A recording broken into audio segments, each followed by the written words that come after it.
الله الرحمن الرحيم سبح اسم ربك الأعلى الذي خلق فسوى والذي قدر فهدى والذي أخرج المرعى فجعله غثاء أحوى.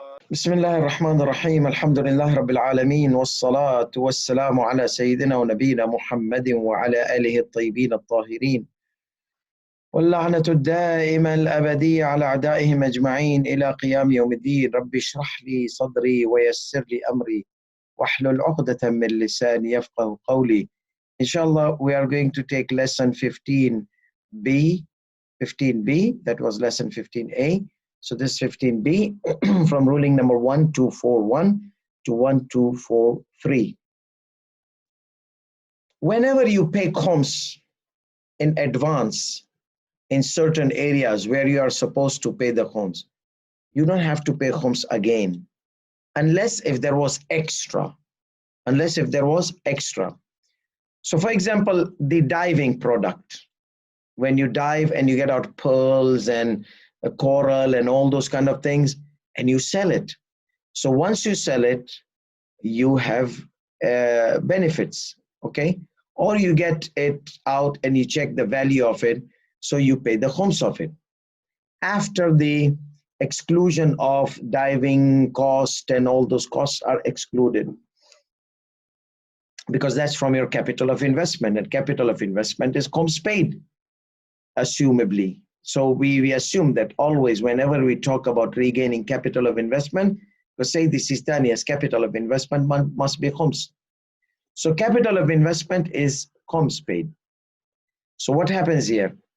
That you are like all mineral products, gems of metal, copper, iron, you dug and we discussed this in the previous chapters, but say the Sistan is mentioning here that is there double khums on it or not? What does that mean? That means I already paid the khums, okay? And then I sold the items. And then at the end of the year, I had this remaining. I had balance, I had savings. Do I have to pay khums again? No, you paid. Because you know, there are some certain items you pay the khums immediately before you spend on your living expenses. But your salary, you pay the khums at the end of the year, after you exclude your living expenses. So now you paid the khums of diving products, products taken out of diving, or products extracted from the ground, minerals. So you paid the khums in advance. So now at the end of the year, if you have something remaining from that, do you have to pay the khums? No, you don't have to pay the khums of it. You don't have to pay khums double, because these items you pay khums in advance. Salaries, you pay khums at the end of the year. Okay, that's why the khums is on the saving on the salaries. Capital of investment, you already pay the khums of it from the beginning. So he says, إذا كان الغوص وإخراج المعدن مكسبا. If diving, okay, getting out production by diving, or getting out minerals from the ground, maksaban, it was a source of earning. Kafahu ikhraju khumsihima, it would be sufficient, because you have to take the khums out of it once you get it, once you earn it, not at the end of the year. So that will be sufficient. ولا يجب عليه إخراج خمس آخر من باب أرباح المكاسب. So you don't have to pay the khums of it at the end of the year, whatever remains from it, after you have used it in your living expenses. This is no. إلا إذا ربح فيهما فيجب الخمس في الربح. So that original amount which you paid the khums, the value of pearl was 100 kroner, coral was 100 kroner. You paid the khums of it. Now, in the middle of the year, it became 150 kroner. So you sold it for 150 kroner. You valued it when it was out.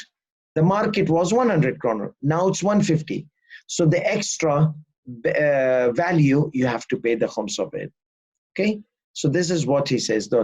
So as mentioned previously, the diving production must be khums in advance and not at the end of the year on certain conditions. Therefore, if the mineral production or the profits of diving was the source of earning an income for a person, and he had paid the khums of it in advance, as you have to, then he does not need to pay its khums again at the end of the year as the khums of the remaining of the income after excluding the annual expenses like other areas. You don't have to do that because you already you already paid the khums of it, unless if there was an extra profit over the original khums paid wealth. In both of the types, then the khums would be paid on such extra. Okay, ruling number 1242. So what about the women? Are women obligated to pay khums? Obviously. If you will say no khums, women are exempt, then people, oh, this is discrimination between men and women. So at least here we don't have different responsibilities, because there are certain areas women, they have different responsibilities, like monthly period issues of salat and fasting. So we can't say they have equal responsibilities. Allah made each one of them responsible according to their capacity, according to their nature, according to everything. So that is justice. So justice is not like equality. Equality is sometimes will cause injustice. If we say men and women are equal, that means she has to pray when she's in period and she's in distress and she's in that, then we are doing injustice to the women. So no, we give everybody what they deserve from the responsibility. So she needs to be relieved from the responsibility when she's in the period. So she's given that. But when khums issue, they both are equal, because if they both earn, they both have to pay the khums. If they don't earn, but they got gift, they got present, they got income, it was not used until the end of the year, they have to pay the khums of it. If husband takes care of the wife and she's also earning, she have to pay because husband takes care of her needs, so she has to pay the khums of her own. So basically, whatever she has unused at the end of the year, she needs to pay the khums of it. The year of possession, she did not use it till the end of the year, she needs to pay the khums, whether it's income, whether it's gift, whether it's earning, whether it's husband supports, whatever. A woman who earns, يجب عليها الخمس, it is obligatory upon her to pay the khums. في جميع أرباحها, in all her incoming profits. Why? Yes, because if the husband is taking care of her needs and necessities, then she doesn't have needs and necessities. All what she's going to do is extra expenses, because husband is obligated to spend on his wife with her needs and necessities. So then في جميع أرباحهن, every income, every single penny, إذا عال بها الزوج, if the husband takes care of her financial obligations, financial needs. فلم تصرف شيئا منها, she never spent anything from her income in her living expense, in her living. So in her living needs, she never spent from her income, obviously. So that's an extra. So she will have to pay the khums of it. وَكَذَا يَجِبُ عَلَيْهَا الْخُمْسِ. Similarly, it is obligatory upon her to pay the khums إِذَا لَمْ يُعِلْ بِهَا الزَّوْجِ وَزَادَتْ فَوَائِدُهَا عَلَى مَؤُونَتِهَا. So if the husband is not supporting, yes, she has to pay the khums. How? She has to pay the khums of the extra.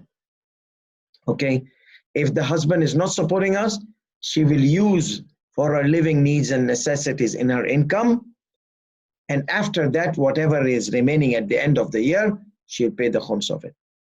بَلْ وَكَذَا الْحُكْمِ إِذَا لَمْ تَكْتَسِبْ. Similar rule, more even, the similar rule, the rule above will apply even if she was not earning. وَكَانَتْ لَهَا فَوَائِدْ مِنْ زَوْجِهَا, and she had benefits from her husband, أو غيره, or anyone else, father for example, فإنه يجب عليها في آخر السنة. So it is obligatory upon her to pay the khums at the end of the year for whatever exceeds her living expenses or exceeds her needs and necessities. So her state is similarly to the state of men. كغيرها من الرجال, similar to the ruling of the men.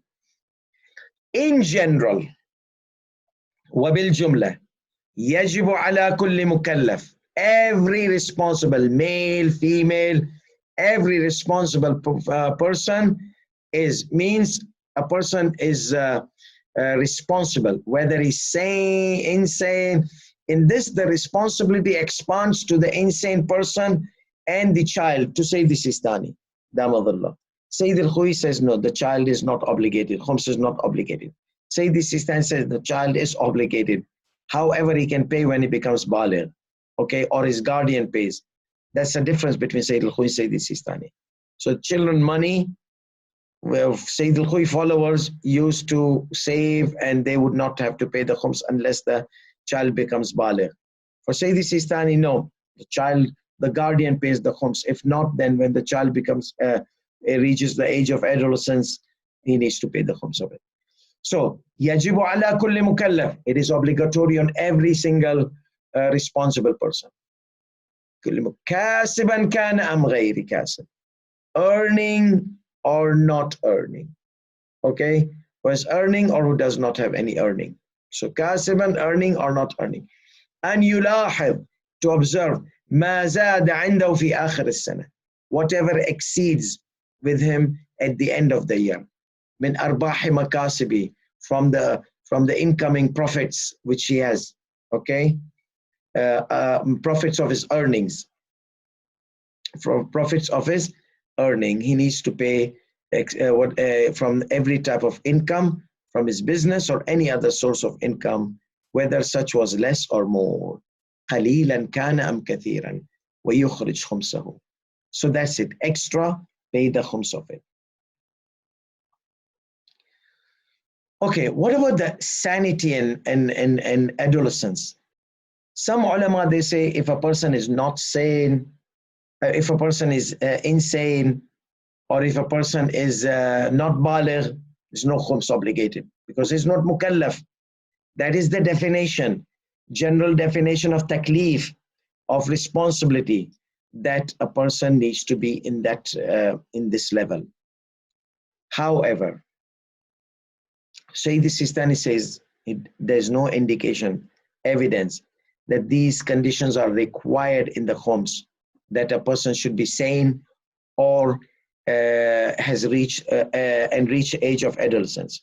So if he's insane, there's no khums. If it's a child, no khums obligated. Sayyid Sistani says insane person is wealth of insane person, the khums becomes obligated upon it. Or a child. However, the guardian pays the khums.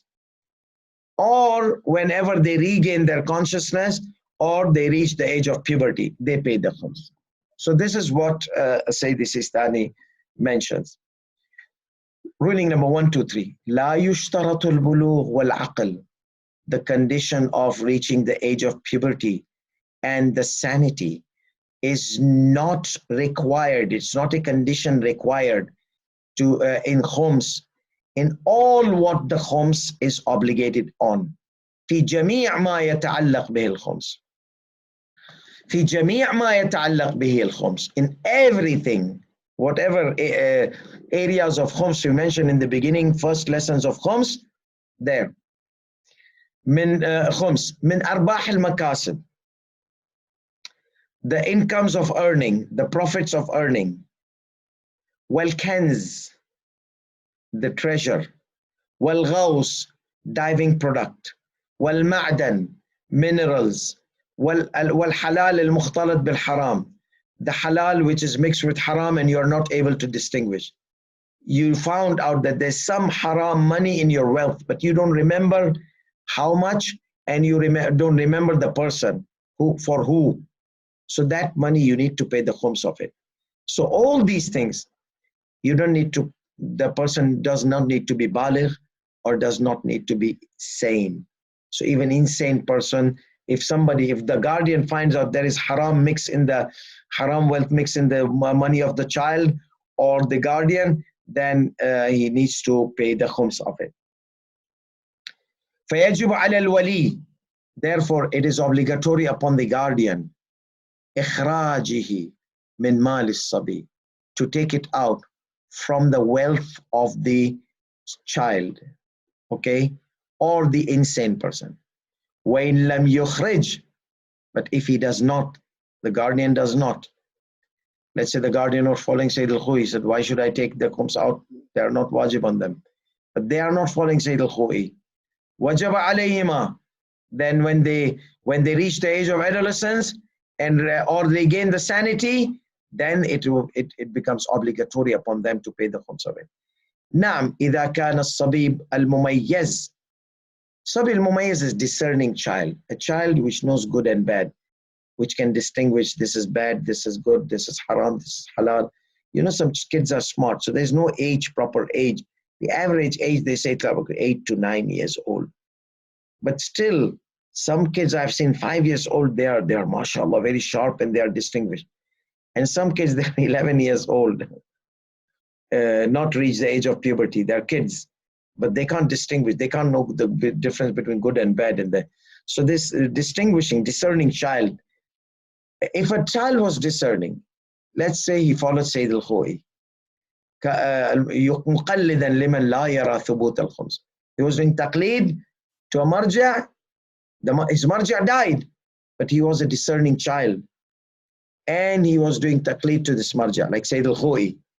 When Sayyid al-Khui died, you were a teenager, not teenager, below. You were a child, below the age of puberty, below the age of adolescence.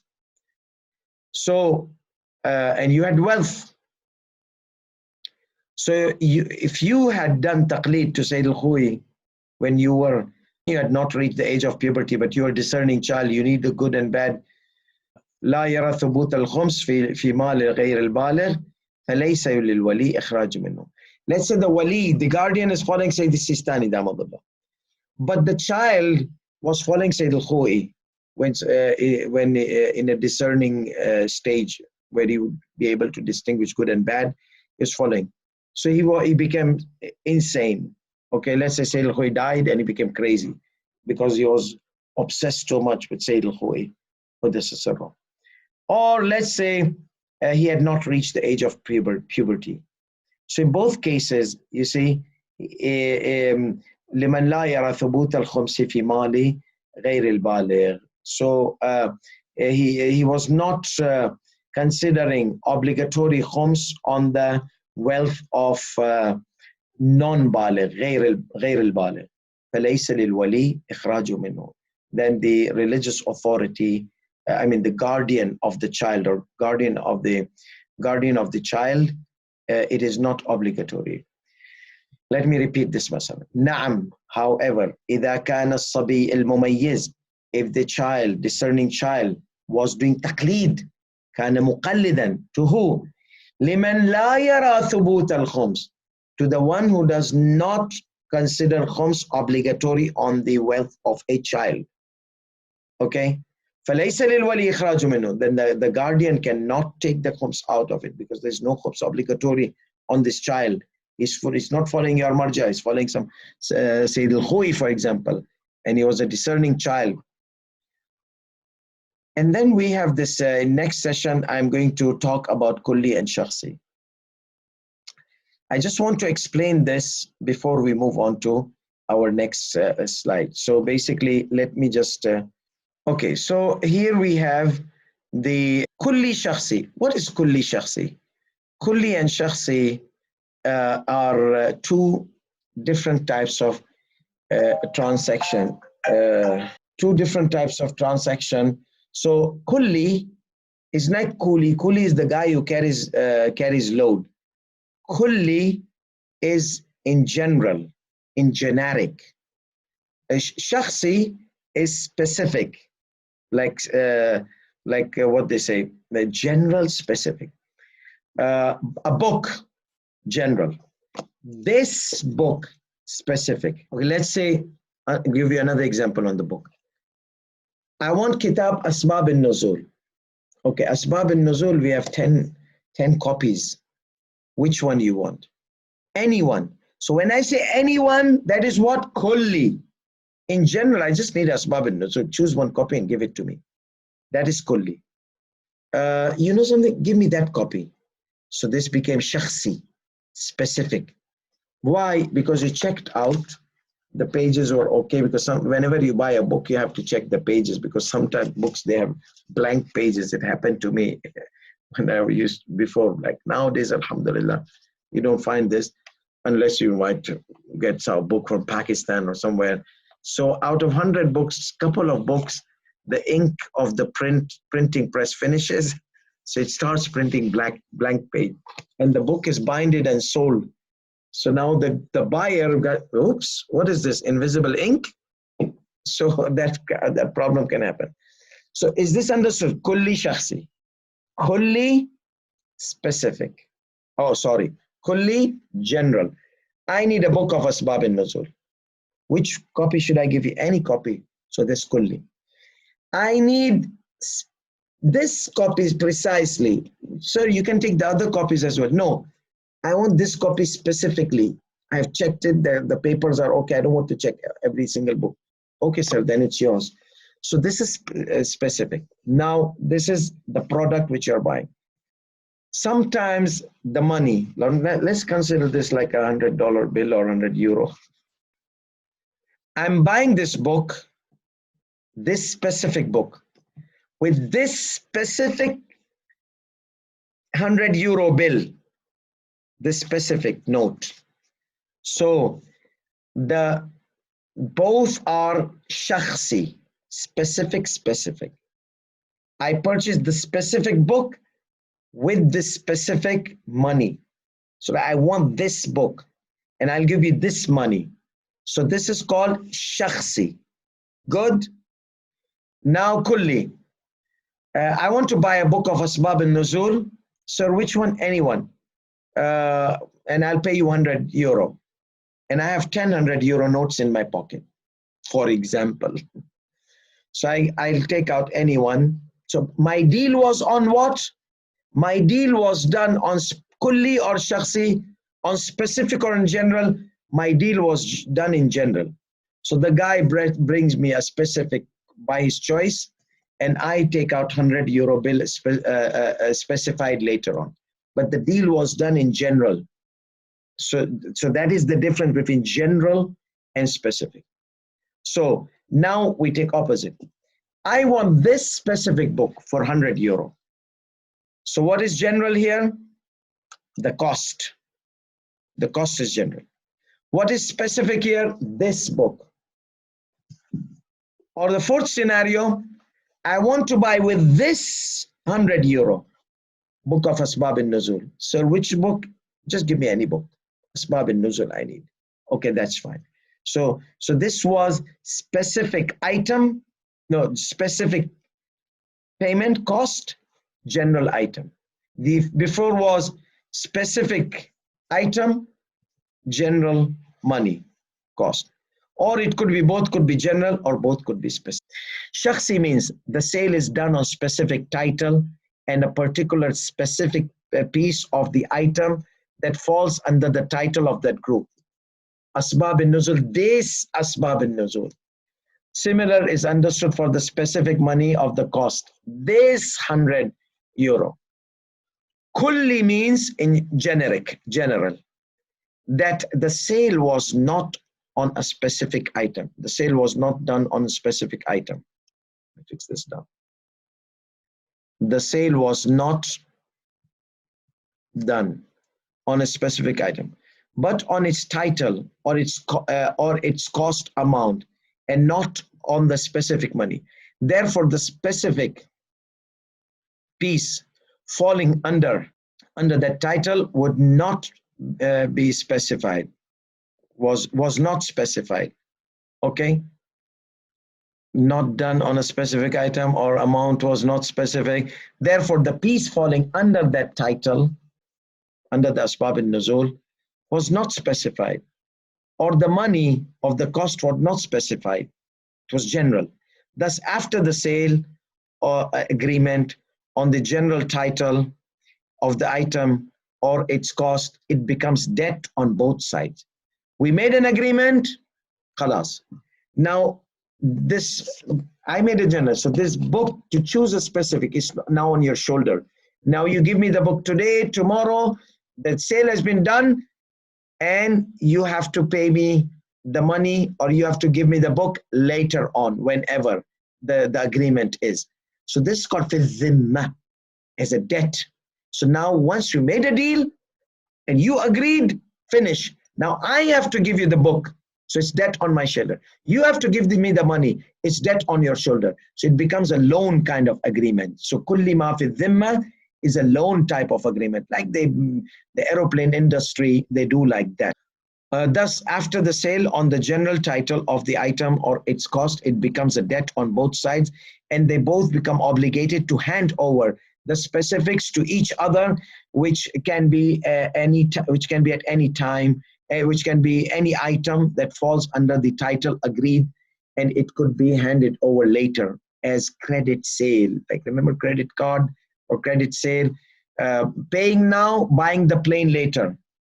So payment is shakhsi, but getting the plane kulli. Or opposite, credit card.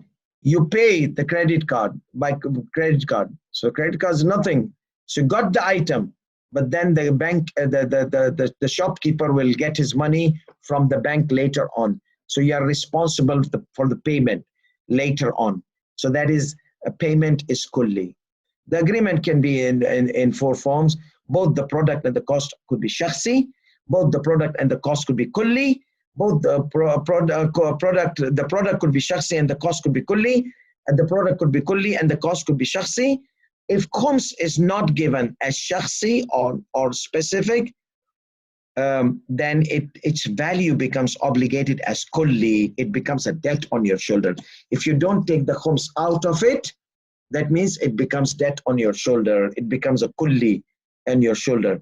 Or if the books got deteriorated and you have to pay the khums of it, then or if it gets deteriorated after using the money, or the item becomes perished. So once the item becomes perished, it becomes a debt.